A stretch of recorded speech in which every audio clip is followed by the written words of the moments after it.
The man came out of the heat like a mirage, barefoot, sun-scarred, his skin burned raw by years of wind and sun. He staggered into the Algerian consulate in Tamanrasset just after dawn, clothes hanging off his bones, eyes cracked with dehydration, and something else. Terror. Guards at first thought he was a beggar or a madman, but when he whispered a name, barely audible through cracked lips, everything stopped. "Daniel Kessler," he croaked. "Forest Ridge, the six of us, Sahara." For a moment, no one moved. That name hadn't been spoken in official channels for nearly 20 years. Then he collapsed, hard, onto the tile floor. Before medics reached him, he said one more thing, his voice barely a breath. "It's still out there." Officials confirmed his identity less than 12 hours later. Fingerprints matched.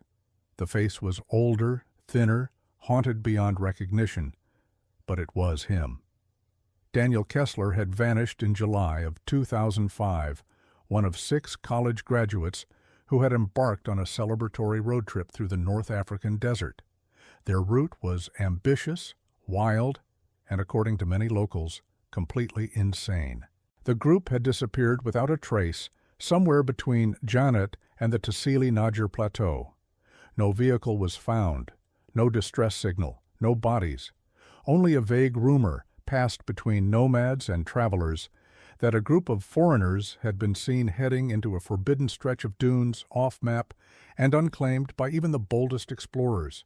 For years, the story of the 6 lost travelers became a cautionary tale whispered in internet forums, dusty cafes, and among tour guides who warned thrill-seekers to stay on marked routes. Most assumed they'd died of exposure or gotten lost in a sandstorm.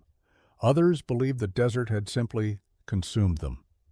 A few whispered something darker, that they had found something, and it hadn't let them go. Now, 2 decades later, one of them had returned, alive, but barely. And if what he said was true, if something was still out there, then the story of the lost expedition wasn't over. It was just beginning. They were 6 friends riding the high of youth, degrees fresh in hand, the world cracked wide open in front of them. June 2005. They called it the Final Freedom Trip, a last chance to explore before real life closed in with job offers, student loans, and relationships that were already starting to fray. The plan was simple: fly into Marrakesh, rent a Land Rover, and drive east. Algeria, then Niger, maybe all the way to Timbuktu if the roads held up. The route was unorthodox, dangerous, that was the point. Daniel Kessler, 23, was the de facto leader, smart, composed, with a quiet confidence that made people trust him even when he wasn't sure himself.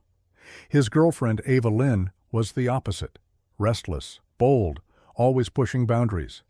She'd brought a film camera and was documenting everything.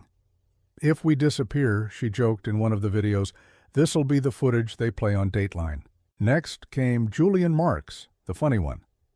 A psychology grad with a mile-a-minute mouth and a secret fear of being forgotten.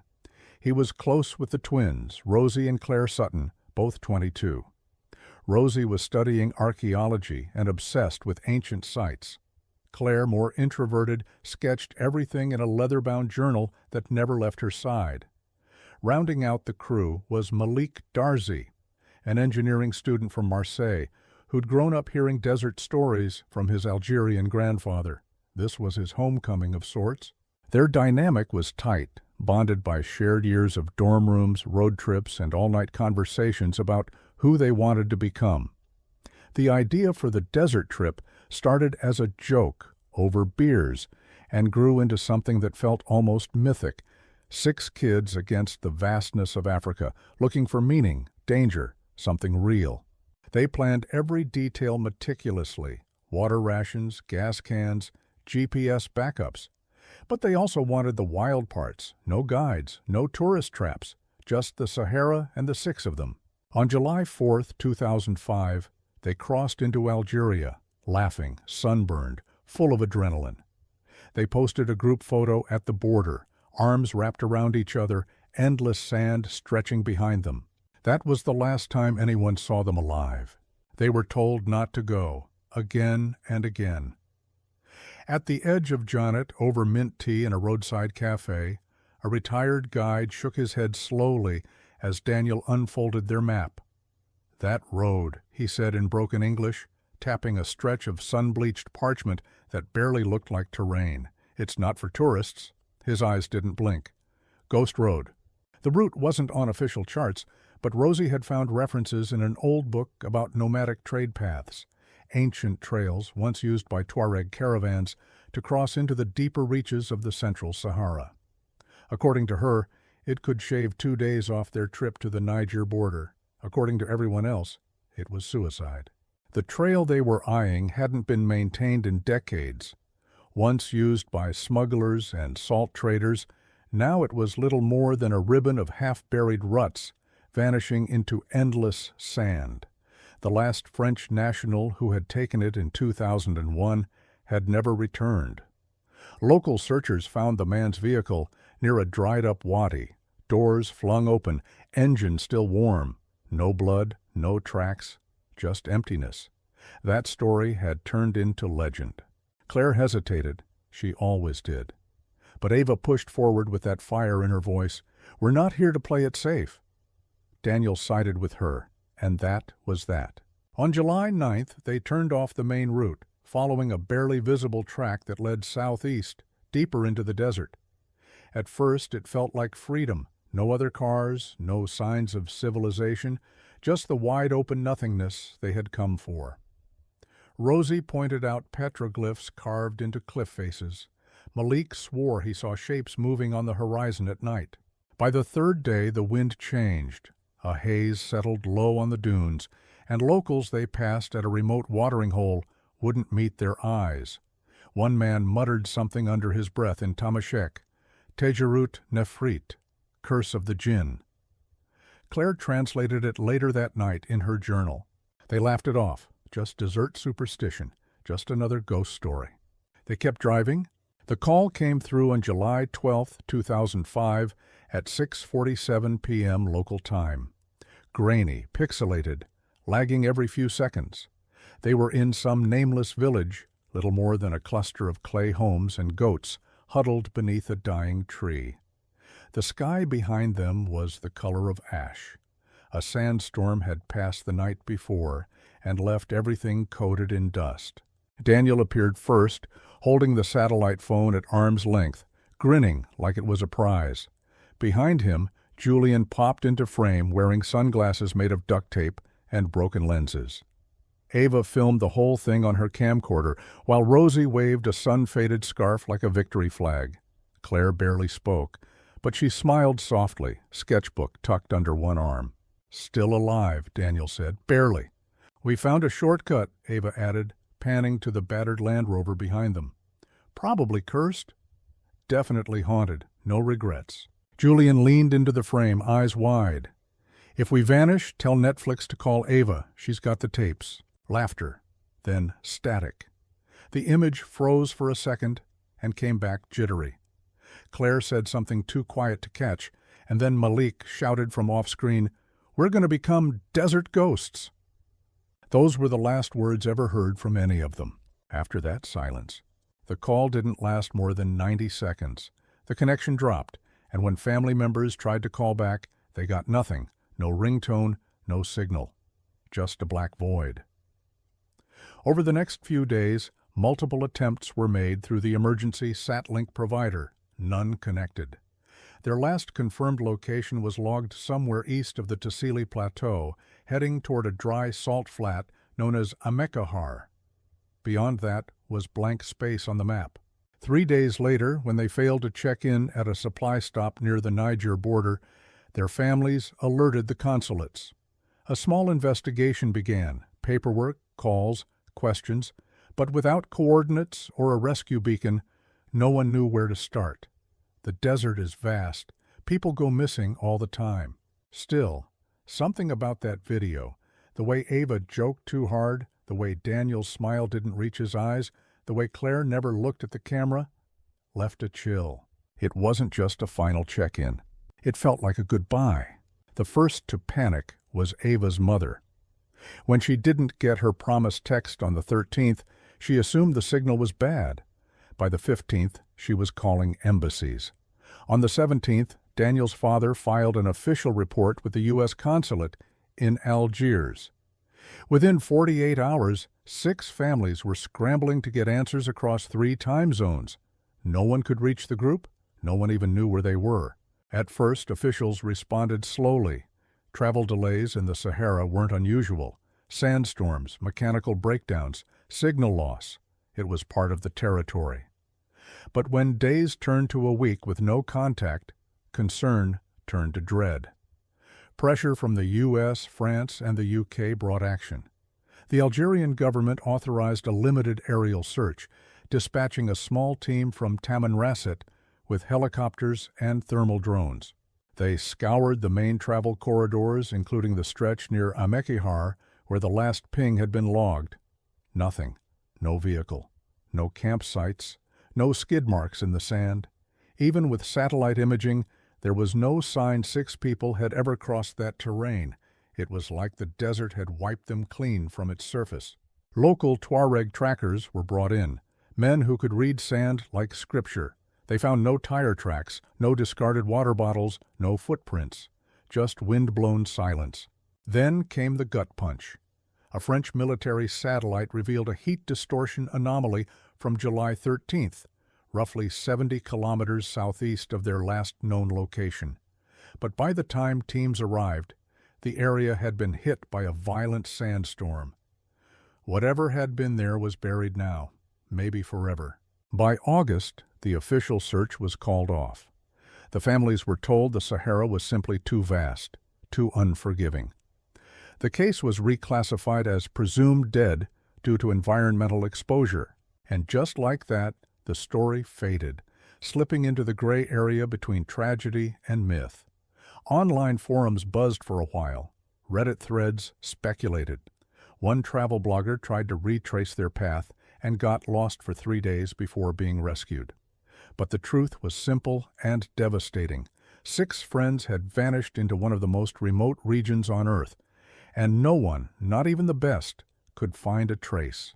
The desert had taken them, and it wasn't giving them back. It didn't take long for the internet to take over.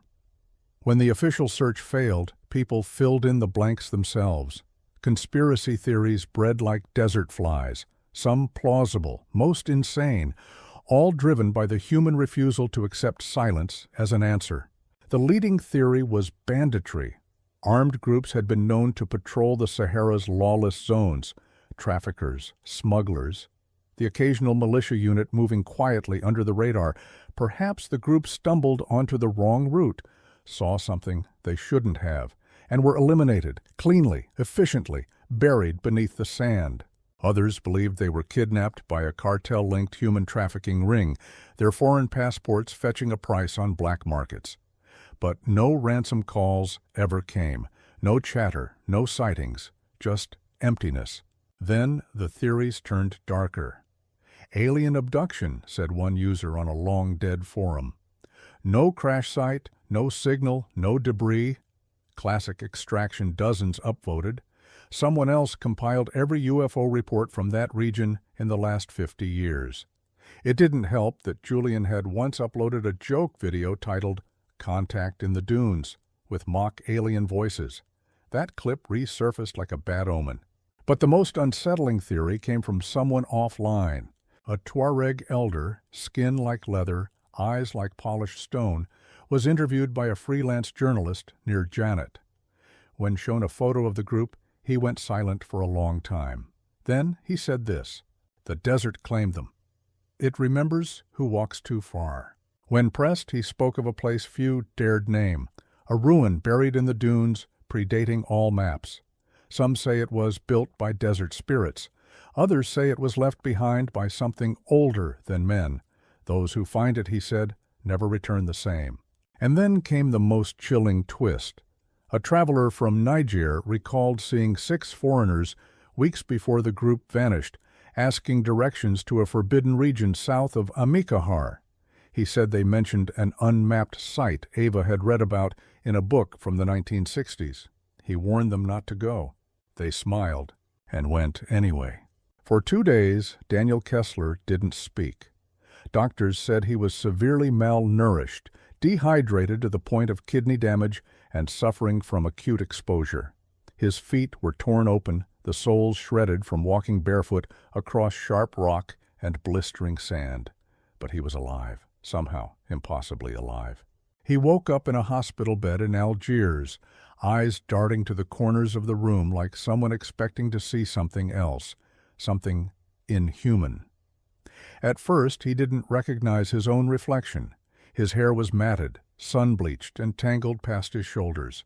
His face, once clean-cut and camera-ready, was drawn and hollow, a gaunt stranger carved out of time. 20 years gone, just like that. When he finally spoke, his voice was raw, barely more than a whisper. He confirmed his name, Daniel Kessler. Born March 18, 1982. American passport, graduate of the University of Washington. His voice cracked when he asked, "What year is it?" They told him. He stared at the ceiling for a long time. In his first official interview, Daniel gave little detail. He didn't answer how he survived or where he'd been. But one thing was certain in the way he said it, like steel behind broken glass. "I'm the only one left." Investigators pressed him. Where were the others? What happened after their last contact in 2005? How did he make it out? But every time they got close, he'd shut down. His eyes would drift toward the window, toward the south, toward the desert. What he did give them was this. They'd gone looking for something ancient, something forgotten. The others had laughed at first, then they screamed. He never finished that sentence. There was more in his silence than in his words, more weight in the way he refused food unless it was checked, how he flinched at the sound of high-pitched static, how he whispered in a language no one recognized when he slept. But the message was clear. Something had happened out there, something that had taken 5 young lives and left him with nothing but memory, sand, and the kind of terror that burns itself into the bones. And whatever it wasn't finished. He told them it started with a shortcut. A dot on a faded French map from the 1930s, a trade post long abandoned, marked only as Tamanzira in smeared pencil. Ava found it while flipping through a book of old Saharan expeditions, a place never formally documented, rumored to sit at the convergence of ancient caravan paths, swallowed by dunes before World War II. No coordinates, no mention in guidebooks. Just a single paragraph in a travel journal. The stones speak. I wish I'd never heard them. That was enough. They changed their route, ignored the warnings. Daniel said the shift happened fast. One day the horizon was wide and golden. The next, it began to close in. The air grew thicker. The GPS spun uselessly. The sky turned the color of rust. Time itself seemed to bend. Hours passed like minutes, or the other way around. Then they found it. He described a ridge of black rock, jagged and unnatural, rising out of the sand like broken teeth. Nestled within was a ring of standing stones, carved with symbols that hurt to look at. Rosie was the first to step inside the circle. She swore she heard music. Claire started sketching obsessively. Malik found markings, he said, matched ones from early Berber burial sites, but older, prehistoric, maybe pre-human. Julian cracked jokes. He stopped joking on day 2. Their gear began to fail. Cameras recorded static, batteries drained overnight. Claire's journal pages tore themselves free, curling at the edges like they'd been scorched. Ava filmed everything, but the footage corrupted in real time, faces blurring, voices distorting into something low and wet and wrong. On the 3rd night, something moved between the stones. Not wind, not animal, something tall, watching. Daniel wouldn't say what happened after that, not exactly. Only that the group started to change. Nightmares bled into waking hours. One by one, they began to hear whispers in languages they didn't speak. Rosie wandered off. Malik followed. Neither returned. The rest tried to leave. The ruins didn't let them. He paused in the telling, voice shaking, hands gripping the edge of the hospital bed. "We found it," he said. Then, quieter. "It found us." It began with the engine. The Land Rover, dusty but reliable, sputtered to a stop just after sunset. No warning, no smoke, no broken belt. Just silence. The kind that made you listen harder, like something else might be hiding underneath it. Daniel and Malik spent hours under the hood, hands scraped raw and faces lit by flickering headlamps. Nothing obvious was wrong. Fuel was fine, battery connected, no leaks. But the engine wouldn't even cough. It was as if it had just given up, like it knew. That night, they set up a makeshift camp beneath a jagged rock outcrop near the ruins. Ava filmed them eating quietly, the fire burning low, everyone more subdued than usual. It was the last footage she'd ever record. In the morning, Rosie was gone. Her sleeping bag lay zipped open. Her boots were missing. Claire found her scarf snagged in the branches of a spiny shrub a few yards from camp.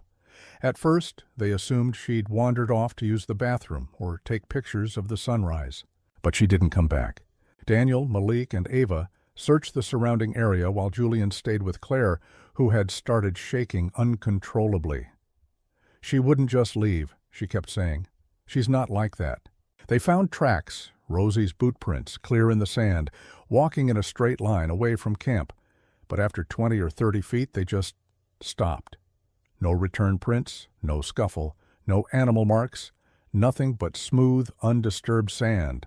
That was the first time Julian cried, and not the last. After that, the electronics began to fail.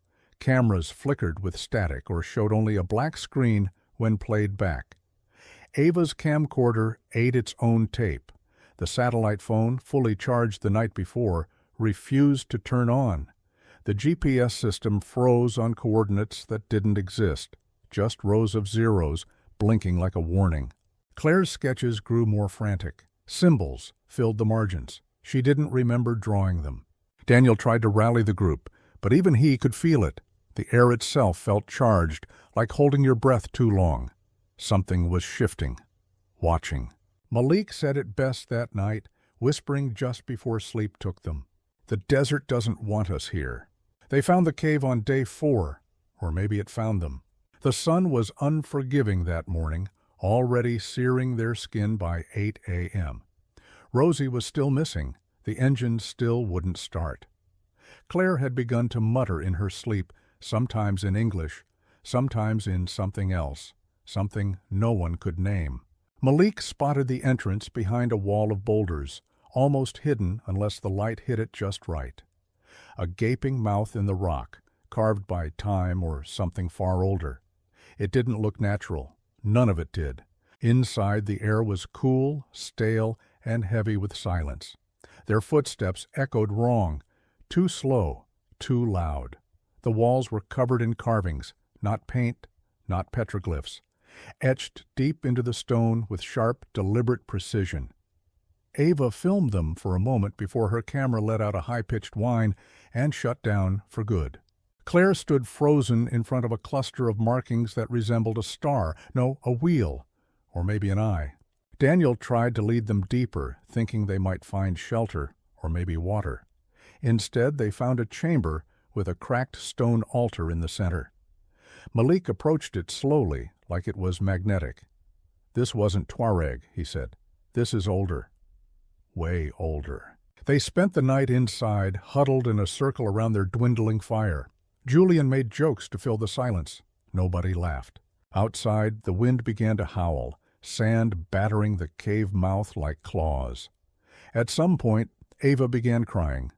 Not loud, not hysterical, just quiet sobs that wouldn't stop. Daniel tried to comfort her. Claire was sketching again, her hand moving even after she fell asleep. Sometime before dawn, Malik stood up and walked deeper into the cave without a word. Daniel called after him, but the sound felt swallowed, like the cave refused to give it back. Then Julian screamed. He said he saw something, a figure, tall, twisted, half made of smoke and stone, watching them from just outside the firelight. Ava swore she saw it too. Claire kept drawing. They waited until morning to move. But by then Malik was gone, and Claire wasn't the same. That cave was the last place they were ever all seen together. After that night, nothing was ever whole again. He didn't want to talk about it. Even now, weeks into his recovery, Daniel would flinch when the word ritual was spoken. But eventually, under the sterile hum of a hospital room and the flickering pressure of a state investigator's recorder, he gave in. It started as a joke, he said, just something stupid to break the tension.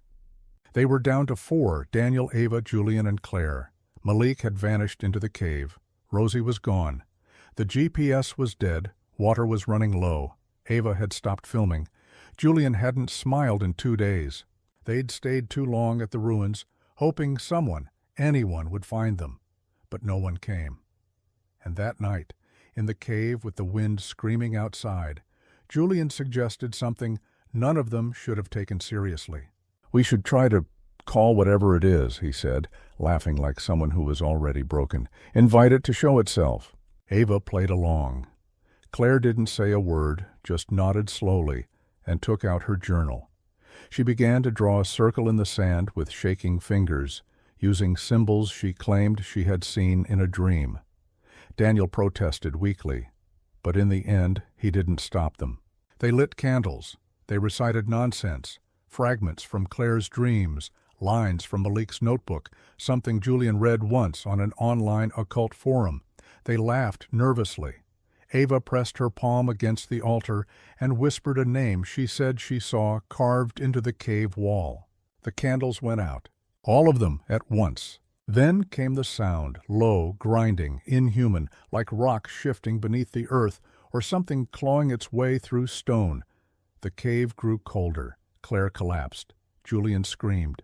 And in that silence that followed, something moved in the corner of the chamber, tall, too tall, faceless, watching. Daniel's voice broke here.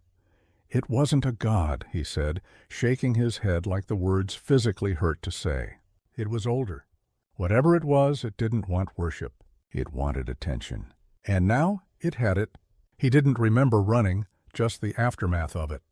Waking up alone on hot sand, his lips cracked, his shoes gone, Claire's journal clutched in one hand like a lifeline. Daniel said the cave had erupted into chaos after the ritual. Claire had started speaking in a language none of them knew. Ava began clawing at her own skin, trying to get it out, whatever it was. Julian just kept laughing, louder and louder, until it wasn't laughter anymore. He left. He had to. Daniel crawled out of the cave at sunrise and walked. Not toward help. He didn't know where that was, but away. Away from the ruins, the altar, the darkness that now lived inside every stone. His mind fractured somewhere out there. The desert stretched out in every direction, and he picked one without thinking. He walked barefoot across burning sand and jagged rock, skin blistering, bleeding with each step. He didn't eat. He barely drank. The heat made him hallucinate. He saw Claire standing in the dunes, waving. He saw Rosie floating above the ground, smiling. At one point he followed the shimmering outline of a gas station that dissolved when he touched it. At night, the desert was worse. The wind howled like it remembered him. The stars twisted in the sky. He heard Ava's voice whispering to him, telling him to come back, telling him it wasn't over. He followed memories more than directions. He remembered a rocky outcrop Malik had marked on their first day, a crooked ridge like a dragon's spine. It became his lighthouse. Step by agonizing step, he chased that shape through heat, sand, and time. He reached a military checkpoint on the outskirts of Borj El Hawe after nearly 40 miles on foot. His body collapsed before his voice could reach the guards. They found him curled in a fetal position near the edge of the road, sunburned, delirious, muttering words in English, French, and something no one recognized.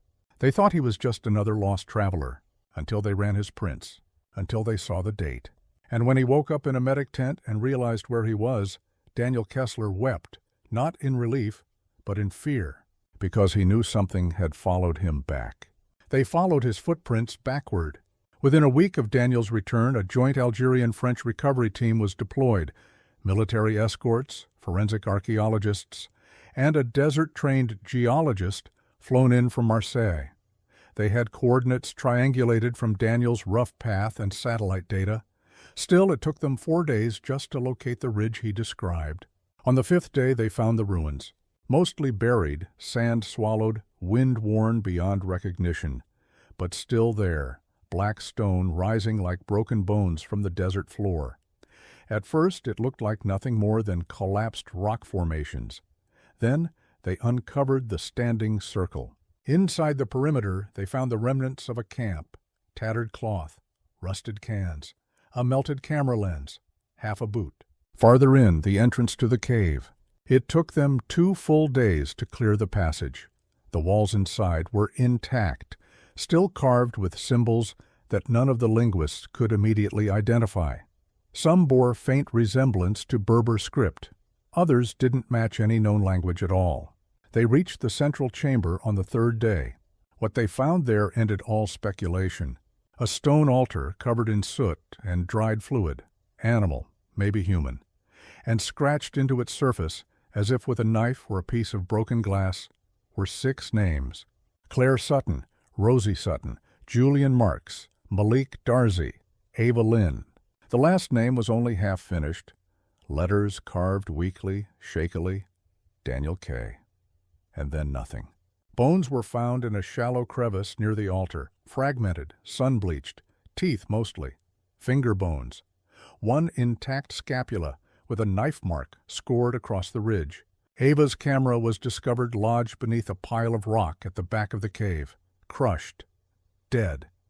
But beside it, sealed in a melted plastic pouch, was a single mini DV tape, warped from heat but intact enough to play. The team didn't review it on site. They waited until they were back at base camp, and when they watched what was on it, the room fell silent. The recovered tape ran for 6 minutes and 19 seconds. Most of it was static, frames scrambled, audio popping like firecrackers. But then the image steadied, just for a moment. It showed the interior of the cave lit by a flickering headlamp. Ava's voice could be heard faintly behind the camera, strained but calm. "Okay," she whispered. I think this is the altar." The light shifted. It caught Julian's face, pale, sweat-soaked. He was staring at something out of frame. "Don't look at it," he said, voice trembling. Don't give it your eyes." Claire appeared briefly. Her pupils were fully dilated. She was whispering something over and over, barely audible. It wasn't English. The camera jolted as if Ava had turned suddenly, a blur of motion, then a scream, short, sharp, male. "Julian." The camera hit the floor. The image became sideways, partially obscured by dust, but the audio kept rolling. There were footsteps, not hurried, not human. Breathing, low and ragged, too deep for lungs. One frame showed something standing at the mouth of the chamber. A shape, not a person. It was tall, too tall. No eyes, no face. Just an elongated form like smoke pressed into flesh. Shadow without substance. It didn't move like a creature. It pulsed. And then the frame tore into static again. The final image, half a second before the footage ended, was of Ava's hand reaching toward the altar, her fingers bloodied, trembling. A single word was scratched into the stone beneath it. Fresh. Leave. Investigators reviewed the footage dozens of times. No one could explain what they saw. Audio experts confirmed the sound on the tape included frequencies outside normal vocal range. The silhouette didn't match any known animal, person, or artifacting glitch. The team made the decision not to release the footage publicly. It was deemed destabilizing. And in the quiet that followed, only one question remained. If Daniel left that message, why didn't he leave? Daniel Kessler was scheduled for a second debriefing on a Tuesday morning. At 8:47 a.m., a nurse entered his room at the recovery facility near Algiers. The bed was empty. No sign of forced entry. No security footage showing his departure. The front desk never logged a visitor. His vitals had been stable. He had no shoes, no money, no reason to vanish. But he was gone.